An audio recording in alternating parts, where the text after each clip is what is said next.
কোরবানির পশুর হাটের খবর জানাতে চুয়াডাঙ্গার জহির রায়হান ও হিলি থেকে আব্দুল আজিজ যোগ দিচ্ছেন আমাদের সাথে। প্রথমেই যাব জহির রায়হানের কাছে। রায়হান, হাটে ক্রেতা বিক্রেতাদের উপস্থিতি কেমন দেখতে পাচ্ছেন জানাবেন, আর ভারতীয় গরু এখনো আসা শুরু হয়েছে কিনা?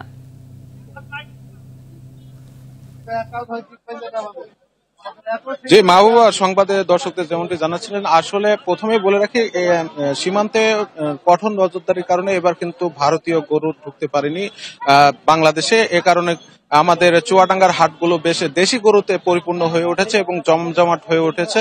জেলা প্রাণী সম্পদ অফিসের তথ্য মতে এবছর প্রায় 2 লাখ পশু কোরবানির জন্য প্রস্তুত করা হয়েছে, এর মধ্যে প্রায় 52,000 গরু। তো আমি এখন আছি চুয়াডাঙ্গার ঐতিহ্যবাহী একটি হাটে, সদরপুকুর হাটে। এখানে কিন্তু সকালের অর্থাৎ বেলা 11টার থেকে বেচা বিক্রি শুরু হয়, চলে রাত পর্যন্ত। এখানে কিন্তু ছোট গরু বা দেশি গরুর চাহিদা কিন্তু আমরা এসে বেশি দেখতে পাচ্ছি। যারা স্বাদ ও সাধ্যের মধ্যে গরু কিনতে চান তারা এই হাটে এসে গরু কিনেন।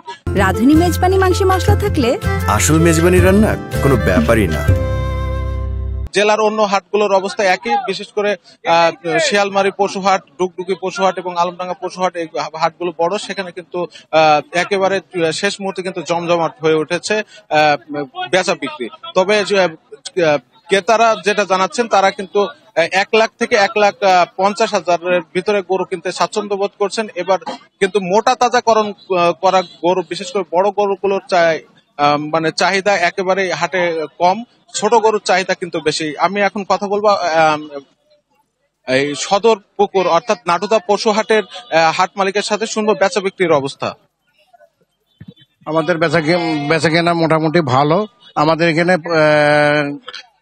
বাচ্চা গরু আসে বেশি, বড় গরু আসে না, এবং কষাই গরু আসে না। বেচা বিক্রি হয় সব থেকে ভালো,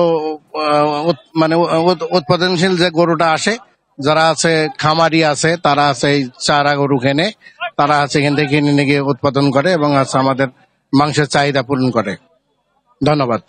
ধন্যবাদ আপনাকে। যেমনটি শুনছিলেন মাহবুবা, আসলে এই ছোট গরুর চাহিদায় বেশি। এর আগে যে তথ্যটা দিচ্ছিলাম, আমাদের চুয়াডাঙ্গার কিন্তু আর কয়েকটি ঈদের আগে হাট আছে, এরপরে কিন্তু এই শেষ মুহূর্তে এই 2টা হাট কিন্তু জমজমাট হয়ে উঠেছে। তো আমি এখন চলে যাব হিলিতে। হিলি থেকে সেখানকার পরিস্থিতি জানাবেন আমাদের সহকর্মী আব্দুল আজিজ।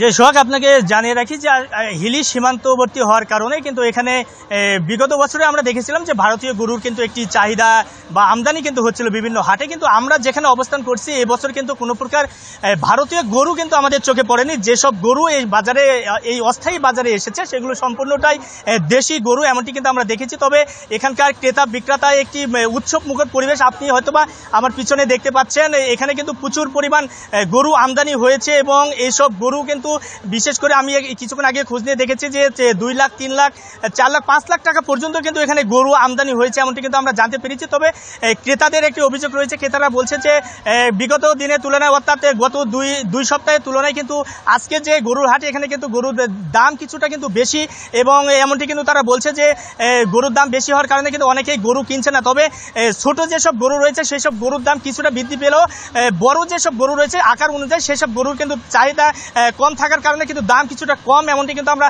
জানতে পেরেছি। তবে আপনাকে জানিয়ে রাখি যে এখানে ব্যবস্থাপনা অনেকটাই স্বাভাবিক এবং সব দিক দিয়ে সবকিছু স্বাভাবিক রয়েছে। তবে আমরা বিক্রেতাদের সঙ্গে কথা বলেছি, ক্রেতাদের সঙ্গে কথা বলেছি। ক্রেতারা যেমনটি বলছে যে আসলে চালান প্রতি তাদের কাছ থেকে 600 টাকা নেওয়া হচ্ছে এবং যারা বিক্রি করছে তাদের কাছ থেকে 100 টাকা, অর্থাৎ মোট কিন্তু 700 টাকা চালান প্রতি তাদের কিন্তু খরচ হচ্ছে। তবে এখন পর্যন্ত বলাঞ্চলে ভারতীয় গরু এই সীমান্তবর্তী হাটে না উঠলেও দেশি গরু কিন্তু অনেকটাই সয়লাভ। আপনাকে জানিয়ে রাখি, আমি যেখানে অবস্থান করছি এই হাকিমপুর উপজেলায় হিলিতে, এবছর কিন্তু কুরবানি গরু প্রায় 16,000 গরু কিন্তু প্রস্তুত করা রয়েছে। সেই সঙ্গে কিন্তু আপনাকে জানিয়ে রাখি চাহিদা কিন্তু রয়েছে এই উপজেলাতে 15,500 শতাধিক গরু, মহিষের এবং ছাগলের কিন্তু চাহিদা রয়েছে। তবে উদ্বৃত্ত কিন্তু পশু কিন্তু এই উপজেলাতে কিন্তু লালন পালন করা হয়েছে। তবে হাটগুলোতে কিন্তু ইতিমধ্যে কিন্তু জমজমাট বেচা বিক্রি কিন্তু শুরু হয়েছে। তবে এখন পর্যন্ত সব কিছুই কিন্তু স্বাভাবিক রয়েছে। তবে আকাশের অবস্থা একটু বৃষ্টি হওয়ার কারণে কিন্তু হাটে কিছুটা গরু কম উঠছে, এমনটি কিন্তু তারা এখানকার পাইকাররা কিন্তু জানিয়েছে। তো মাহবুবা, এখন পর্যন্ত এই ছিল আমার কাছে দিনাজপুরে হিল থেকে গরুর বাজার দরদাম নিয়ে সর্বশেষ পরিস্থিতি। জি, ধন্যবাদ আপনাদের দুজনকে।